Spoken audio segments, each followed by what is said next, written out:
Did you have a chance to see Teofimo's comments recently saying that George won't last the distance in this fight? Teofimo's Teofimo. I've been there. I've gone around the block with him.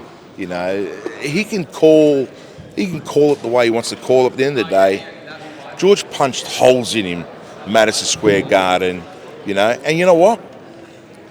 They tried to make a Teofimo Kambosos fight. They Top Rank got in touch with me and said, "Can we do that rematch?" I said, "Yeah, 100%.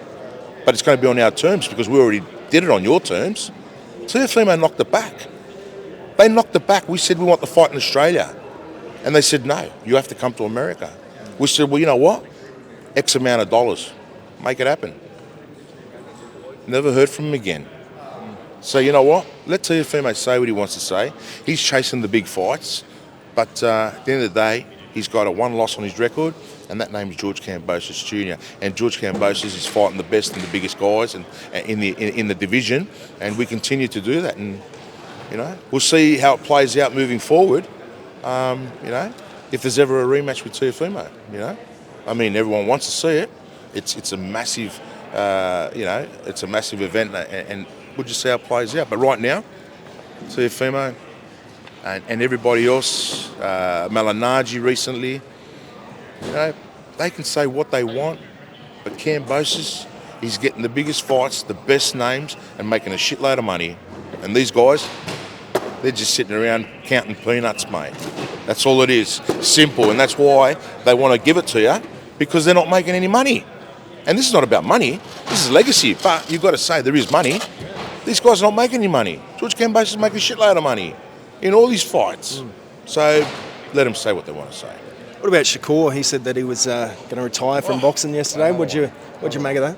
I don't know. Does him and the Shakur and Teofimo, did they sort of like have breakfast, lunch and dinner together? Because I thought I heard the same thing from Teofimo, that he was going to retire and he was going to open up his own gym. He was going to train, you know, the young kids coming through. All of a sudden he's back in the ring, you know. Shakur, he's looking for fights, not getting the fights. Very impatient as far as I'm concerned. You know, you've got to bide your time and it will come. But now he's saying he wants to retire. Well, I guarantee you now, I'll put my life on it, he'll be back. If he's already officially retired, you'll be back. Could you see him fighting George potentially down the track? Well, if he comes back? Look, I mean, at the end of the day, potentially, you know, he could be fighting George, but George could be fighting anybody. I mean, first and foremost, it's Vasily Lomachenko. You know, this is a fight that, you know, Vasily's career and George's career are on the line. They are on the line.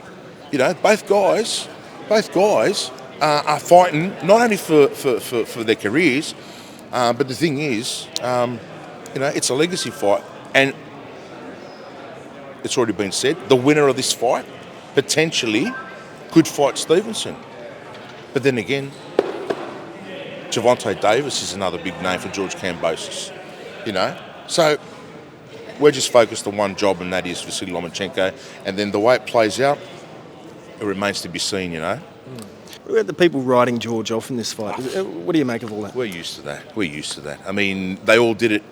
They've been doing it throughout George's career, but with the major fights and mega fights that George has been in, especially, look at Teofimo Lopez. Mate, he was ridden off, 13-1 underdog. No one gave him a chance except, obviously, myself and the small team we had in preparing for that undisputed titles and that fight at Madison Square. But you know what?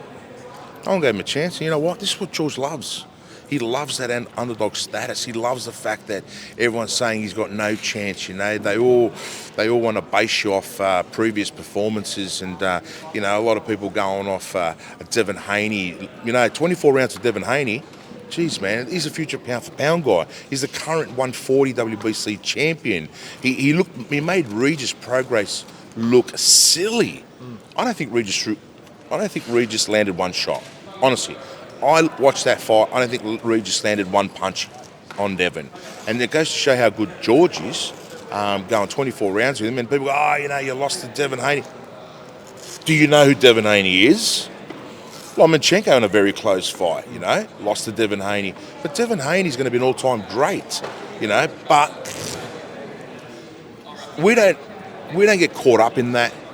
We're too professional, and we just sort of go, beauty, just keep bringing it, and we're just going to keep doing what we're doing, and come May the 12th, let's see what happens, you know. And if George goes out, and that's our plan, George beats Lomachenko, what are people going to say then? Fuck, you know, George Kambosos, he did a job on Lopez, blah, and now he's beat Lomachenko. Come on, man, put that on your resume. Jim, this is a massive fight. Oh, 100%. It's super, super massive. It's bigger than Devin Haney. You know, this country's never seen a fight of this calibre.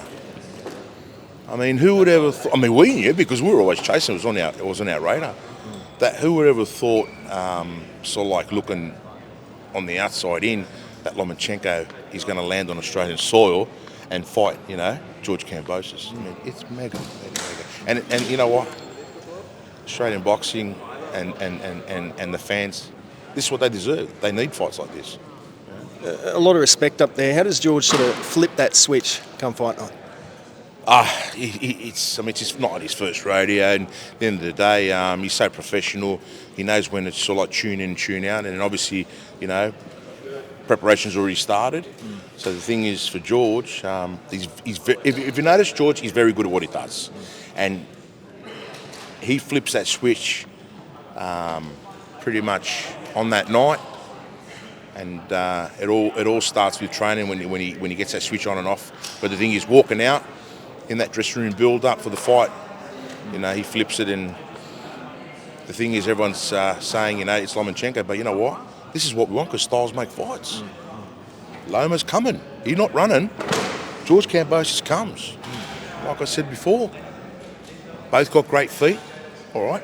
Lomas, they call him the Matrix, but George Kambosos can move, and he's got counter-punching ability, and he's got hand speed, and he's got power. And, you know, come May the 12th, we'll see how it all plays out. But, you know, people, you know, they're just going to have to wait and see how this plays out. You know. Last one. How proud are you, I guess, as a father and a manager of what George has been able to achieve this last 3-4 years? Oh, mate, you've asked me this question before, and you know the answer to that. Extremely proud, hard work. I've worked on this deal for 4 or 5 months. Gone backwards and forwards with the Arams and the Top Ranks and the DeBellas and everybody involved to secure this fight.